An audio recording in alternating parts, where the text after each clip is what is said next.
Yo, what it do, YouTube? It's early in the morning, so if my voice is a little low or I feel a little, not feel a little, if I sound a little like low pitch as if I'm not feeling good, that's not what it is. I just woke up. It's like 8 o'clock right now. But one thing I wanted to talk about was like the Damien Harris choice of words for the Mac Jones era in New England. If you guys don't know what I'm talking about, I'll put the video like at the end of this whole video of me putting my 2 cents in it. But just a recap, he was basically just getting in on the New England Patriots and Bill Belichick about how the Mac Jones era shouldn't have ended the way it ended, and how how we kind of ruined Mac Jones. And he kind of put all the blame squarely on Bill Belichick for messing with the offensive coaches and systems, just due to him being stuck in his old Patriots ways. And honestly, a lot of fans are usually in on that opinion that the Patriots way, quote unquote, to Bill Belichick is definitely not the way that's gonna win football nowadays, and which is very true. And obviously, we have former players coming out saying it, and even players that played in his Patriot way systems have even kind of admitted that. Julian Edelman kind of went in on that a little bit, saying how Bill Belichick should have tried to learn how to adjust to the new era of football instead of sticking to his old ways. But we're not here to talk about that Julian Edelman situation. We're here to talk about the Damien Harris situation that happened I want to say 4 days ago or something. But what I want to talk about first of all is just Mac Jones' first year in the NFL, and how we put him in this situation where it wasn't the best situation. Obviously, the team prior to the Mac Jones era was the Cam Newton era, and obviously they didn't bring us to no playoffs. They didn't have no successful season. So with Mac Jones coming in, we had a lot of high hopes for him due to him being a champion in college and all of that stuff, and putting up great numbers in college. So we had drafted him with the 15th overall pick.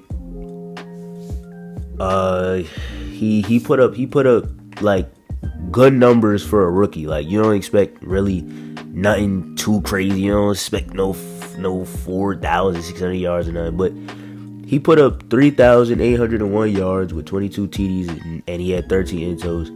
But he had a really high passing rate. He was literally already one of the most accurate quarterbacks in the league. I want to say he was about top 5 in accuracy. Obviously, a lot of people gonna say, "Oh, it was a lot of checkdowns." Whatever, bro. It's his rookie year. We kind of gave him the pass on the checkdown merch and stuff coming into his second year. Well, us as Patriots fans, I know people on the internet don't like the Patriots, so anytime they could rip down or tear us down in any way, they gonna do it. But us as Patriots fans, we kind of let him get a little bit of a pass for the check down merch and stuff. But then coming into his second year, he's coming in with high hopes. A lot of potential for the next season. Obviously, we just came off a year where we almost won the division. Obviously, we got blew out, but really, he didn't have a bad playoff game. I know people if you just look at the box score, you can go sit there and say 2-2 is not really good at all. But bro, some of them into both of the intos, in my opinion, really wasn't his fault. I think it was either Hyde or Poyer who went up, who basically did what Nelson Aguilar should have did in that playoff game. But I don't want to talk too much about that. But as I stated though, we come into the second year of the Mac Jones era with high hopes. Just got us to the playoffs, had a Pro Bowl year. So we thinking that we just gonna see a repeat of that plus more. So then we get into the second year, and it just wasn't that. It wasn't that. But everything changed from his first year. His OC changes. So now we're in this whole Matt Patricia era, and Matt Patricia isn't he's not a good OC. And some people even can say he's not even a good coach in general. He shouldn't he shouldn't have no job in the NFL. I think that's a little bit of a drag. He's definitely like great on the defensive side, but the offensive side, he's definitely not an OC. So putting Mac Jones behind that, it really demoralized his game, and it showed because he didn't even put up 3,000 yards. He had 14 TDs with 11 intos. Literally the only good thing with those stats is he had less intos, but he had 8 less TDs with about 800 less yards. So it really wasn't like no like light to that tunnel, honestly. And throughout his whole span of being in New England, like, he lost a lot of the key guys that was with him. Like, he literally lost his best friend in the NFL, Damien Harris, who stated all of these comments about the Mac Jones era in New England. He lost Jacoby Myers, and him losing Jacoby Myers, we ended up getting Juju Smith, which is one of the worst decisions that we've probably made in franchise history. Like, as of late, obviously we have a lot like more things that we could have done a lot better, but as of like for the recent after Tom Brady era, that was one of the worst things we've done, getting rid of Jacoby Myers. Then we got rid of Shaq Mason for a vending machine. So it's a lot of things that just go into this Mac Jones era, and like why I think he just couldn't succeed or be what we thought he could have been. But now we talked about his second year. So now coming into his third year. Oh, and to also mention, in his second year, he also ended up getting benched for Bailey Zapp, which also demoralized his confidence even more. And so now we going into his third year. You got a lot of people not even on his side anymore. A lot of people kind of just brushed him off to the side. Now everybody just wants Zapp at the start of the season. People even wanted Malik Cunningham over Mac Jones, and it was getting really bad for Mac Jones at this point. Like at this point, he lost the whole locker room. I think he even mentioned that in a like an interview with the media. He mentioned that like he lost the locker room, like he lost a lot of the support that he had from the locker room, which they heavily supported this dude. Like, bro, they had pitchforks around him, supporting him, protecting him throughout any controversy towards his name. But at this point, when you playing like this and you not getting the team no wins, hey, they gonna turn on you. And honestly, they had all right to turn on you though. He basically lost the entire fan base at this point.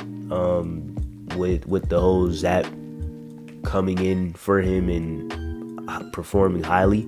So he lost the fan base with Zapp. Then we had ended up getting Malik Cunningham, and a lot of things with Malik Cunningham around Twitter started getting around, and people were saying they wanted Malik Cunningham over him. So now you got two quarterbacks that a lot of the fans want over you. And at this point, your whole confidence is shot. And he had another new offensive coordinator in Bill O'Brien, which we had a lot of high hopes for Bill O'Brien though. We had a lot of high hopes for Bill O'Brien, but I guess it just didn't work out either. But even with the high hopes of Bill O'Brien, you still got to put into perspective that this is his third OC in his third year. So now his confidence is shot. The fans are more supporting two quarterbacks over him instead of him. He done lost the locker room. He's on to his third OC. A lot of the players that he was with his first year, like a lot of the main key players that he was with his first year, are gone. And that reflected into his stats. And his third year stats was 2,120 yards, 10 TDs, and 12 intos. So obviously at this point, he's literally nothing less than a bum. Like he's a garbage quarterback in the league at this point. He's the worst quarterback that got like reasonable minutes in the league at this point, which sucks for him after being a rookie who took his team to the playoffs after not making the playoffs since they lost the GOAT. He had a Pro Bowl year. And he had like the whole fan base in a chokehold. Like everybody was on the Mac Jones train at this point. but that's just how it get. Like when you get a guy, you put him in a decent situation to set him up for the future, and then you just remove all of those assets that you got for him. But that's my take on the Damien Harris situation,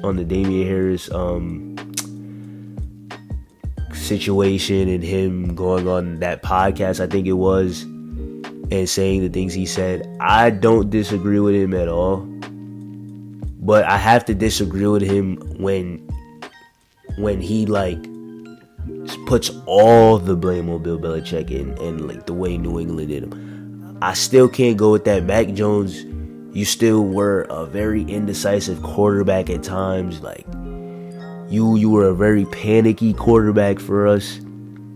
Like even with confidence, it's still like, bro, you're still an NFL quarterback and you're still an NFL starter. And you showed us otherwise of the things that you did your second and third year. So it's like you still shouldn't be making these rookie mistakes, even with these different changes. That's the whole Damien Harris situation on the podcast. I want to say that it was, or interview, whatever. And I will play the video of like the full 2 minute and 7 second video that I have of the Damien Harris clip. And I hope you guys have a good rest of y'all day. Hope y'all enjoyed the video. Thank you, man. What happened to Mac Jones in New England was not because of Mac Jones. What happened in New England to Mac Jones was because of the fact you took away an offensive coordinator who coached him to be a Pro Bowler and almost coached us to winning our division with a rookie quarterback in his first year. And then you take, whenever Josh McDaniels left, then you take Matt Patricia, who's coached defense his entire life, Joe Judge, who's been a special teams coach, coach receivers at some point, and then you just throw him in there and be like, hey, coach this kid up. He's a first round pick, but as long as you teach him what I say, everything's going to be fine. And shit wasn't fine. Now Mac Jones is in Jacksonville. Now they're on to Drake May. They're on to a whole, it's like Mac Jones, the breath of Mac Jones in New England, it came and went. And it shouldn't have the way that it went. And the only reason that it did was because Bill Belichick, being stuck in his ways, was very much so like, as long as I am here, as long as I am, along with Robert Kraft, the top dog at this organization, no matter who, no matter where, what position, where they coach, whatever, we will have success. I think that kind of started with the Cam Newton situation, where we brought in Cam Newton because everybody was like, yo, W2, what the fuck is this? Like, why Cam Newton? Bill thought that he could make it work. It didn't really work. Then we drafted Mac. We had a hell of a year that year. I was at my third year in the league. His first year, had a hell of a year. Went on a 7-game win streak. Started off kind of rocky. Went on to win 7 straight. At that time, we were kind of looking at ourselves like we might have a Super Bowl run right here. Like, as long as people keep playing well, so on and so forth. And then the next year after that, you replace, like I said, Josh McDaniels with Matt Patricia and Joe Judge, and then look at the year that we had that year. And then the following year, and then now Mac Jones is all of a sudden gone. And I think that everybody can look at, what I just said, and ultimately look at it and just watch it for what it was, and kind of say that maybe Bill Belichick did not do right by Mac Jones.